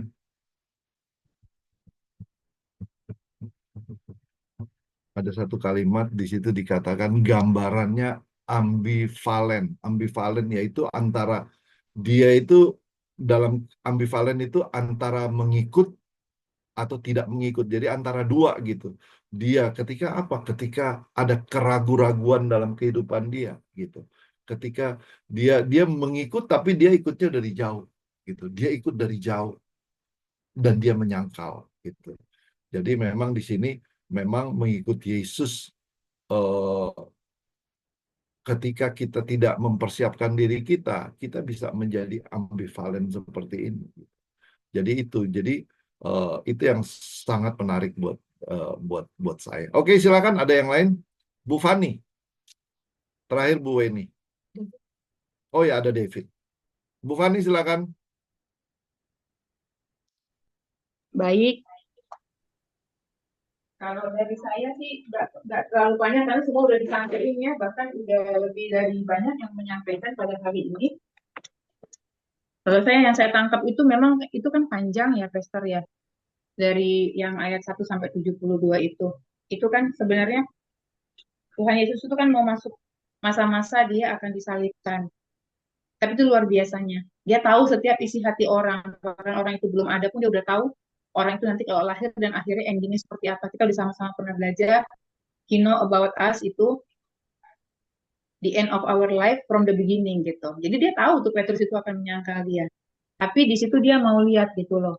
Dan kalau kita lihat di sini bahwa si Petrus itu bisa dikatakan dia tahu dia jatuh, dia bikin dosa. Tapi dia responnya juga termasuk cepat ya. Dia kan menyesal luar biasa kan. Dan yang kedua, dia juga nggak beri lama-lama dirinya itu sampai akhirnya dia harus mati bunuh diri kan, enggak juga. Walaupun dia tadinya kan udah ada rencana hampir seperti itu ya kalau kita baca di pasal-pasal yang lain. Nah, yang saya tangkap di sini bahwa pelajaran dari Petrus ini memang berat gitu. kadang-kadang tadi kalau kita kan di konteks hari ini ya, Pastor, ya hari-hari yang kita lewati ini kan makin hari makin tidak mudah. Makin hari kan Firman juga udah bilang makin hari-hari ini adalah hari-hari yang makin jahat. Karena yang jahat akan semakin jahat, yang kudus akan semakin kudus. Nah, kita di sini belajar dari apa yang terjadi pada Petrus, bahwa memang kita pasti seorang itu ada jatuh lagi. Tapi di sini kita harus menjadi orang yang progres ya, bahwa kita itu jatuh ya, tapi jangan sampai ke lubang yang sama lagi. Itu kan kita akan mengalami kebodohan lebih daripada keledai, ya. Itu ada dikatakan di Firman juga. Yang saya tangkap di sini bahwa Petrus itu suatu pribadi yang memang dia orangnya antusias ya, orangnya bersemangat, orangnya berkobar-kobar. Dia cinta loh pada Tuhan Yesus. Cuman mungkin di satu titik itu, seperti di Pastor ada singgung, dia adalah orang around Jesus gitu loh. Dia diminta berjaga-jaga 1 jam. Jadi akhirnya dia sebenarnya cukup dekat ya. Dia itu nyaris banget gitu sama Tuhan itu posisinya gitu. Walaupun kita nggak tahu murid beriman itu posisinya saat itu ada di mana gitu. Jadi mungkin ketakutan dia saat itu yang membuat dia hilaf sampai dia udah diperingatin bahwa sama Tuhan Yesus bahwa engkau sebelum ayam berkokok 2 kali, kau akan menyangkal aku 3 kali. Tapi waktu itu dia katakan sekali-kali pun dia mati, dia berani nggak akan menyangkal Tuhan Yesus gitu. Tapi disitulah pembelajaran buat kita bahwa jangan sampai ada di situasi seperti itu, karena kita tahu musim ini dahsyat dan luar biasa ke depan ini. Firman berkata jangan sampai imanmu gugur. Nah, pelajaran yang kita ambil dari Petrus, mungkin kalau saya ambil positifnya 1 ya, bahwa dia orang yang cepat tanggap gitu loh. Dia langsung tahu, oh iya aku salah, aku gagal, aku jatuh gitu. Dia cepat meresponnya bahwa dia langsung ambil tindakan, dia langsung masjul hatinya, yaitu tanda dia menyesal. Terus kita juga tahu ya, akhirnya dia juga menobatkan orang sekian. Terus dia mengambil tindakan juga, dia tidak mau berkomunikasi banyak dengan iblis. Kalau kita nonton di Last Supper itu, bahwa dia dia tidak mau ngambil tindakan yang seperti apa yang kayak didorong oleh si jahat ini gitu. Nah, disitulah pelajaran yang luar biasa bahwa oke, kita sekarang ini semangat kita berkobar-kobar, yang perlu kita jaga adalah kita sampai di garis finish, di garis akhir, bahwa kita benar-benar berkomitmen sekali Yesus tetap Yesus. Mungkin dalam perjalanan ini tidak mudah, tapi kita tahu oleh pertolongan Roh Kudus, kita telah mengalami anugerahnya bahwa kita pasti bisa sampai di final destination selama kita memang mau berusaha. Seperti kalau bahasa Mami itu sungguh-sungguh ya, bahasanya apa ya, mati-matiin atau apalah gitu. Tetapi yang saya lihat bahwa kita harus peka. Kalau kita melakukan pelanggaran, dosa itu kita harus peka. Cepat-cepat diberesin gitu. Itu sih, Pastor, kalau yang saya ambil dari sikap Petrus, kita nyikapi tentang Petrus gitu loh. Kalau mungkin yang lainnya mungkin nanti dapatnya yang lain. Terima kasih, Tuhan Yesus berkati. Ya, terima kasih Bu Fani. Ya, terakhir nanti ada David. Kalau kita lihat memang tadi Bu Linda sudah jabarkan bagaimana ketika setelah Petrus menyangkal dia 3 kali, tapi memang dalam Markus ini tidak dikatakan. Kalau kita lihat di Lukas 22 ayat 61 ya, ini sesuatu yang sangat touching gitu, sesuatu yang sangat menyentuh ya. Lalu berpalinglah Tuhan memandang Petrus. Di situ dikatakan, kalau di Markus nggak dikatakan. Ada pandangan, tadi udah dibicarakan juga, ada pandangan, kita percaya ini pandangan pengampunan. Ya. Pandangan, bukan pandangan judgment, bukan pandangan menghakimi, enggak. Sangat berbeda terjadi dalam kehidupan kita. Kalau kita alami ya, Tuhan melihat karena dia sudah bilang gitu. Sampai dia bilang sebelum ayam berkokok, kamu akan menyangkal saya 3 kali. Tuhan sudah bilang. Kalau kita dalam keseharian kita sangat berbeda ya. Kalau kita pernah kasih tahu seseorang bahwa dia akan jatuh ke sana, lalu dia betul-betul lakukan itu, pasti kita I told you already gitu. See gitu. Iya kan? Kita akan, tetapi Yesus enggak. Yesus kadang-kadang kita bilang I told you dengan mata kita yang melotot gitu. Gue udah bilang kan kayak gitu. Tetapi di sini kan kita lihat sesuatu yang menyentuh bagaimana Yesus melihat ya, tapi pandangan itu pandangan yang siap mengampuni Petrus, pandangan pengampunan ya, sesuatu yang touching gitu ya. Yesus sendiri sudah prediksi kalau Petrus akan jatuh. Dia sudah tahu Petrus akan jatuh. Ya. Yesus mengatakan, aku sudah berdoa agar setan menempi engkau, tapi makanya ketika dia nggak taat, ya disuruh berdoa dia nggak berdoa, ya sama seperti kita gitu. Karena apa? Petrus itu overconfidence, terlalu sombong gitu. Ya, makanya ini menarik di cerita ini ya. Jadi makanya ketika kita lihat apa yang Yesus lakukan, Yesus nggak marah, nggak melotot, bahkan matanya melotot, tetapi dia cuma melihat dengan pandangannya, ya, pandangan pengampunan. Oke, silakan. David, kita dengar ini pandangan dari milenial, anak muda, biasanya sesuatu yang berbeda. Oke, Bro David, masih ada ya? Kayaknya udah nggak ada, David. Oh ya, waduh, sudah nggak ada, sayang sekali. Kelamaan mungkin kita. Oke, jam 9. Ada lagi yang mau kasih tambahan, Bu Pastor Linda, silakan. Bu Oh, Weni ada belum, Nori sama Bu Ani. Nori. Bu Weni juga belum, Bu Dok. Oh iya, Bu Weni nih, lupa lagi di samping saya. Nori Ani dulu sebelum Bu Weni. Ya, salam Pastor, salam semuanya. Maaf aku terlambat masuk tadi. Cuma Oke. sempat dengar sharing-sharing ya tentang Petrus ya. Ya, itulah menarik sebenarnya melihat kehidupan Petrus ya. Orangnya tidak dipikir dulu langsung ngomong gitu ya kalau tipe Petrus itu ya. Lalu kalau Pastor bilang dia terlalu sombong. Ya, merasa bahwa dia itu tidak mungkin membuat sesuatu yang tidak berkenan sama Tuhan, tapi ternyata itu yang dilakukannya ya. Dia tidak berjaga-jaga sehingga dia jatuh ya. Tapi kan sekali lagi dari kisahnya Petrus ini, sekalipun dia jatuh kan di Alkitab yang Nori baca dan pelajari ya, bagaimana sikap hatinya itu balik sama Tuhan. Ada orang kan udah jatuh tapi nggak mau balik sama Tuhan ya, sama kayak Yudas tuh nggak mau datang lagi sama Tuhan. Tapi kalau Petrus ini benar dia gagal. Mungkin dia berulang-ulang juga gagal ya. Kayak tadi Bu Fani bilang dia gagal, tapi endingnya dia itu dia balik sama Tuhan. Akhirnya hidupnya dipulihkan Tuhan dan dipakai Tuhan lagi ya, itu luar biasa.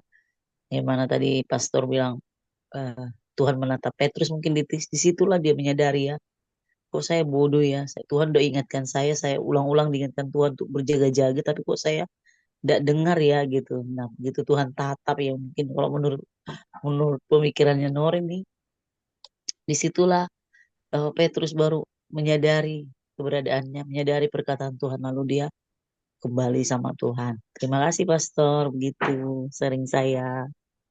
Oke, makasih Nori. Ya, Bu Weni terakhir sebelum. Oke, kalau dari saya, ini kisah yang sangat menarik, tapi juga ini sebenarnya mengingatkan akan gambaran diri kita. Ini diceritakan kejatuhan Petrus ketika dia pertama kali dia dengan overconfidence bahwa dia nggak akan menyangkal, tapi penyangkalan ini diawali ketika dia mulai menjaga jarak darinya. Ini poin pertama yang saya dapat ya. Itu dia seperti tadi diulang-ulang sama Pak Kemal. Petrus mengikuti dia, ngikut sih, tapi dari jauh. Nah, itu juga yang sering tanpa disadari untuk orang-orang yang bisa jadi saya juga, bisa jadi pasti saya, kemungkinan ada. Mereka yang merasa malu karena Kristus sedang berjalan menuju jalan ini untuk dia menyangkal dirinya Yesus ya. Nah, begitu juga untuk orang-orang ini diingatkan sih untuk saya pribadi, kalau kita mulai malu, untuk juga teman-teman yang mendengar, malu bersekutu dengan orang-orang yang terus enggan melihat orang yang berada di pihak orang-orang yang aduh nggak usah di zaman sekarang, udahlah cukuplah kerohanian itu hari Minggu, nggak usahlah terlalu sok suci atau apa. Nah, penyangkalan itu timbul karena si Petrus, kalau diamati nih ya, dia berkumpul dengan para pengawal imam besar, duduk bersama mereka. Jadi mereka yang berpendapat bahwa akan berbahaya bila bersahabat dengan murid-murid Kristus. Nah, inilah yang kemudian yang asal muasal daripada penyangkalannya si Petrus kalau menurut saya. Dan habis itu pencobaan yang dialami adalah ia dituduh sebagai seorang murid Kristus itu kan tadi Ibu Linda juga udah bilang ya, ini disampaikan oleh seorang perempuan loh. Ya, seorang perempuan. Jadi kalau kita bisa belajar dari sini, saya sih menangkap ya pelajarannya yang cukup cukup bagus yang saya dapat. Seharusnya dia bisa banget nggak perlu kasih jawaban apapun atas pertanyaan itu kalau memang benar supaya itu bukan suatu penyangkalan atau pengkhianatan. Jadi pengkhianatan pun bisa terjadi kepada orang terdekat. Asal muasalnya adalah ketika dia mulai mengikut sih, tapi dari jauh.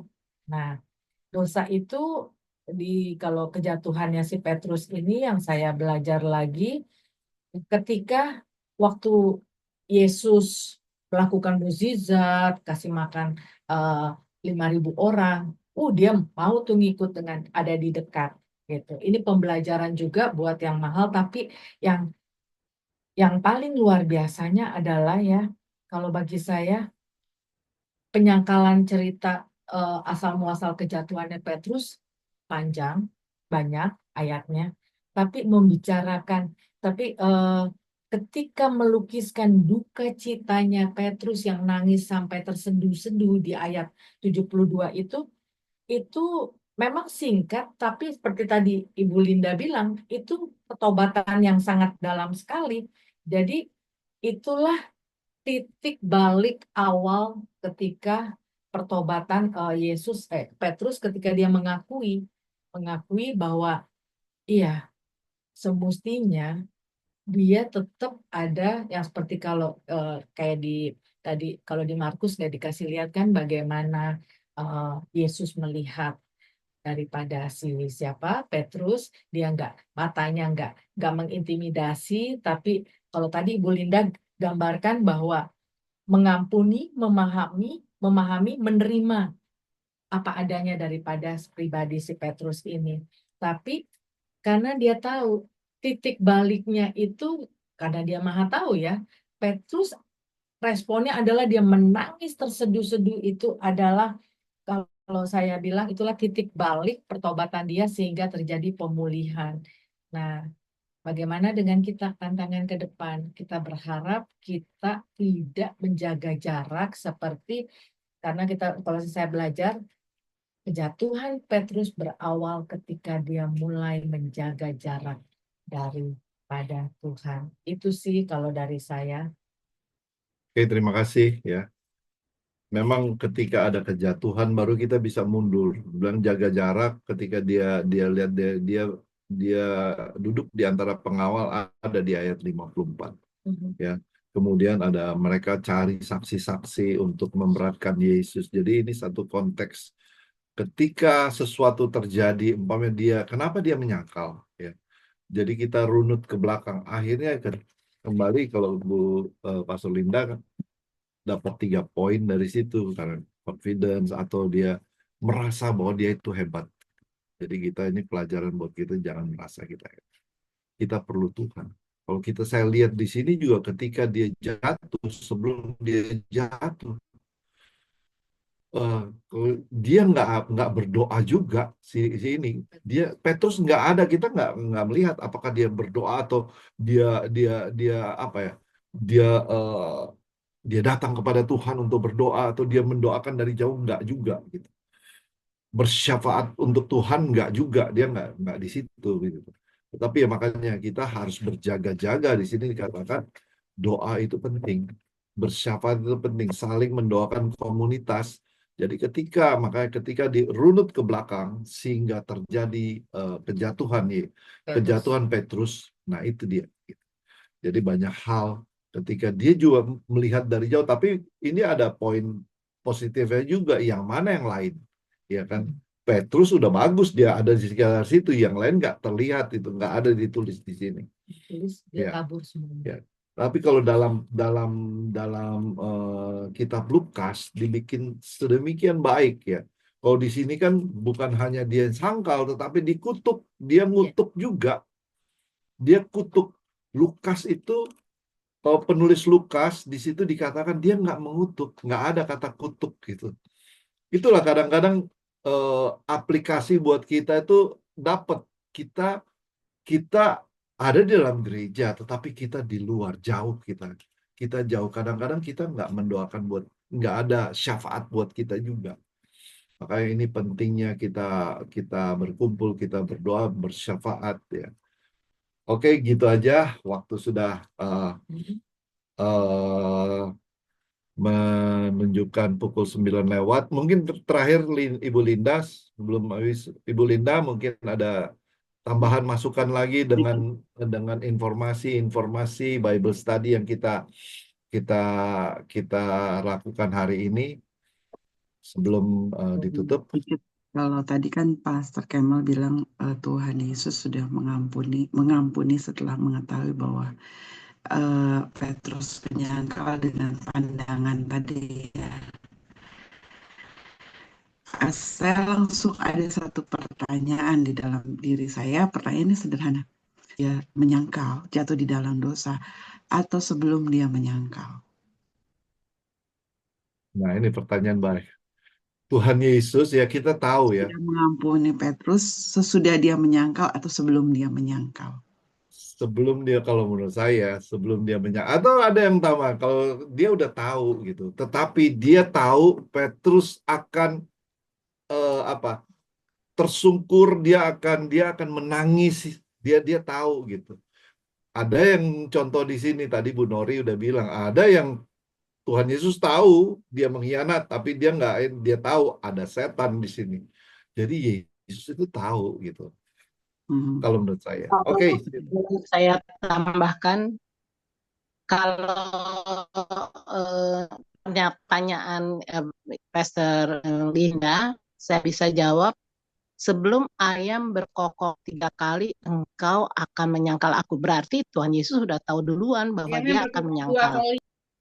Si Petrus itu akan menyangkal. Ya, sebelum ayam berkokok, engkau akan menyangkal aku. Berarti Yesus sudah tahu sebelumnya. Dan Yesus sudah mengampuni. Betul? Betul atau salah Bu Linda? Kalau pada waktu tadi pas Kemal ngomong begitu, langsung saya berpikir, enggak, Tuhan Yesus sudah mengampuni Petrus pada waktu dia mengatakan sebelum, ya tadi sebelum kamu akan, ya. Kalau ayat sebelumnya waktu Tuhan Yesus mengatakan kamu akan, tetapi ayat 72 kamu telah, ya. Jadi waktu kata akan itu dia katakan, sebenarnya dia tahu Petrus pasti akan lakukan itu. Dan Petrus sudah diampuni. Kalau kita lihat gambaran besar, sebenarnya ini murid-murid Tuhan Yesus mengikut Tuhan Yesus merasa mengetahui dia adalah Mesias. Dan mereka tahu Mesias ini yang akan membangun kerajaan Allah. Dan mereka tahu juga bahwa kerajaan di dunia saat ini pada waktu itu nggak benar. Jadi mereka tuh berharap Yesus ini tuh akan menjadi raja. Jadi ada bisik-bisikan pengharapan dari mereka itu deep down bahwa mereka tuh nanti akan menjadi petinggi lah istilahnya ya. Jadi mereka itu tidak berpikir bahwa cara Tuhan Yesus membangun kerajaan Allah itu dengan cara yang seperti itu, mereka nggak berpikir. Jadi Petrus itu sebenarnya buat aku pada waktu Tuhan Yesus membiarkan Petrus jatuh di dalam, kalau aku bilang cukup bukan membiarkan, mengingatkan tapi tahu juga karena dia kenal siapa Petrus, dia akan menyangkal. Kenapa hal ini terjadi menurut aku sih? Kenapa sih harus Petrus? Kenapa enggak yang lain ya? Karena Tuhan punya rencana Petrus yang akan membangun gerejanya pertama kali. Kedua, yang saya melihat bahwa memang si Petrus yang sombong ini yang merasa tahu segalanya, sebenarnya kan memang bukan dia yang mengatakan, Mesias itu bukan dia yang mengatakan. Karena Tuhan yang menaruh perkataan itu di dalam mulut bibirnya. Jadi dia tuh spoken person, orang yang akan menyampaikan kabar Tuhan yang dimana Tuhan sendiri yang akan menyampaikan. Di depan 3.000 orang itu bukan Petrus yang menyampaikan, Tuhan Yesus menyampaikan melalui Petrus. Artinya gini, Petrus ini memang harus dibentuk sama Tuhan. Nih, kamu tuh memang sombong, kamu tuh harus sampai di poin dimana kamu menyesal, kamu bertobat sungguh-sungguh supaya Tuhan tuh pakai kamu luar biasa. Jadi kalau tadi selama pembicaraan gitu tuh Tuhan tuh kayak satu pengertian lebih dalam lagi daripada apa yang aku dapatkan hari ini ya, kemarin ya. Bahwa memang Petrus itu disiapkan sampai harus menyangkal, sampai harus sungguh-sungguh bertobat supaya turning point di dalam kehidupan itu benar-benar pure, murni gitu loh. Karena sebelumnya sampai di akhir Tuhan Yesus mau disalibkan, dia mengikut Tuhan, tapi nggak murni. Nggak teruji gitu loh. Tetapi pada waktu dia jatuh dalam dosa dan ini kejatuhan yang terdalam, dia berbalik dan dia melihat pandangan Tuhan Yesus itu tetap mengasihi dia di dalam kondisi dia sudah menyangkal Tuhan Yesus. Dia menyadari satu hal. Disitulah turning point bahwa oh ini yang maksud Tuhan di dalam hidup saya. Jadi kadang-kadang kita nggak secara pribadi nih, kita nggak usah lihat Petrus. Kita nggak lihat big picture-nya Tuhan di dalam hidup kita. Pada waktu kita mengalami ini, kita di dalam waktu-waktu kita nggak lihat big picture-nya Tuhan. Bahwa Tuhan sedang mempersiapkan kita melalui semuanya ini. Semuanya kan kedaulatan Tuhan, balik lagi. Kita diizinkan Tuhan melalui semua cobaan ini, kita nggak lihat big picture-nya. Sampai akhirnya kita menyadari, waktu saya menyadari ini, kenapa Petrus? Kan ada pertanyaan, yang lain mana? Kenapa Petrus? Tadi Pastor Kemal bilang, yang lain mana? Yang lain mesti ikut, tapi kok jauh-jauh gitu lah. Sebenarnya memang pada waktu itu Tuhan memang lagi mempersiapkan si Petrus ini. Sungguh-sungguh, karena dia akan menjadi batu karang. Jadi kita balik ke kita. Kadang-kadang kita bilang, why me? Kenapa saya? Kenapa saya yang harus mengalami ini? Kenapa saya yang harus menghadapi persoalan-persoalan seperti ini? Kenapa nggak dia? Kenapa saya yang sepertinya nggak mampu? Sebenarnya buat saya nggak mampu, tapi why me gitu ya? Kita balik, kita menyadari kedaulatan Tuhan. Tuhan izinkan hal itu terjadi. Why? Karena Tuhan punya rencana seperti tadi, Petrus batu karang. Dan kita adalah batu karangnya Tuhan juga untuk rencana Tuhan terjadi. Melalui kita ada banyak orang yang dimenangkan. Amin. Semangat. Oke, terima kasih. Tuhan Yesus berkati. Kita tutup Luar biasa firman ya. Tuhan. Kita tutup. Bu Ibu Eni Teza boleh. minta dukung dalam doa juga. Hari ini hari pertama Daniel masuk kerja setelah liburan yang cukup lama. Dia memang dari kemarin sudah agak sedikit gelisah dalam tanda petik ya. Maksudnya kerja dia udah mulai makan yang seharusnya ini juga dia udah bilang, aku hari ini nggak ini lama, aku sedang siapin PR aku buat besok. Jadi ini kayaknya nggak tahu udah sampai kantor atau masih dalam perjalanan, biar dia benar-benar hari ini penuh dengan semangat sukacita bahwa saya mendapatkan juga satu hal yang perlu saya sampaikan pada pagi hari ini, bahwa dia bekerja bukan karena dia untuk bertanggung jawab untuk hidupnya, karena dia tidak bisa bertanggung jawab atas hidupnya. Yang bertanggung jawab atas hidup itu pasti dengan kedaulatan Tuhan. Itu satu yang saya dapatkan. Yang kedua, saya ingin anak ini bekerja karena dia tahu tuh bekerja untuk Tuhan, bukan bekerja karena nanti dia mendapatkan upah, terus memenuhi kebutuhan keluarga dan segalanya. Tapi yang satu saya tahu, saya ingin banget anak ini bekerja seperti untuk Tuhan. Jadi apapun yang dia hadapin, masa apapun yang saat ini dia hadapin, proyek baru ini, apa yang dituntut dalam dalam tanda petik job disk-nya dia lakukan seperti untuk Tuhan. Jadi dia lebih sungguh-sungguh lagi bahwa semua yang dia kerjakan ini bukan karena dia bisa, tapi karena untuk Tuhan gitu. Jadi biar dia benar-benar lebih lagi tuh mencintai segala sesuatu itu karena untuk Tuhan. Itu aja sih poinnya kalau buat saya, buat anak-anak muda zaman sekarang. Terima kasih, Tuhan Yesus berkati. Makasih ya Bu Weni sebelum tutup doa. Kita tutup doa kita dengan kita naikkan doa.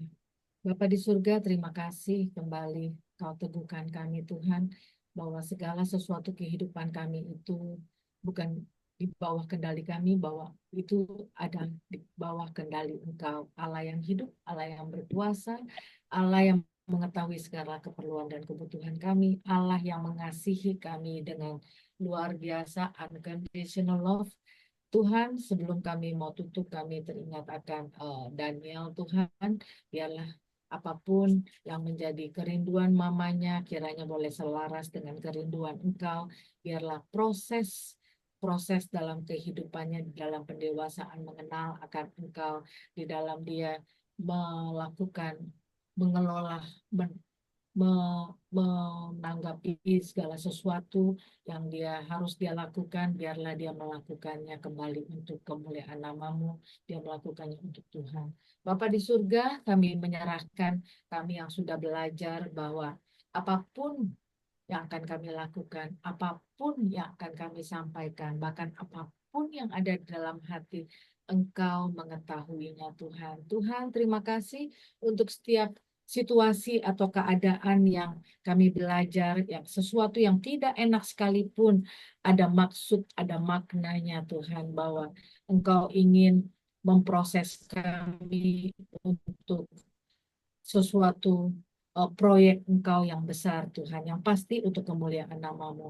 Kami belajar dari pribadi Petrus yang Engkau bentuk Tuhan, biarlah kami menjadi anak-anak-Mu yang taat, yang percaya.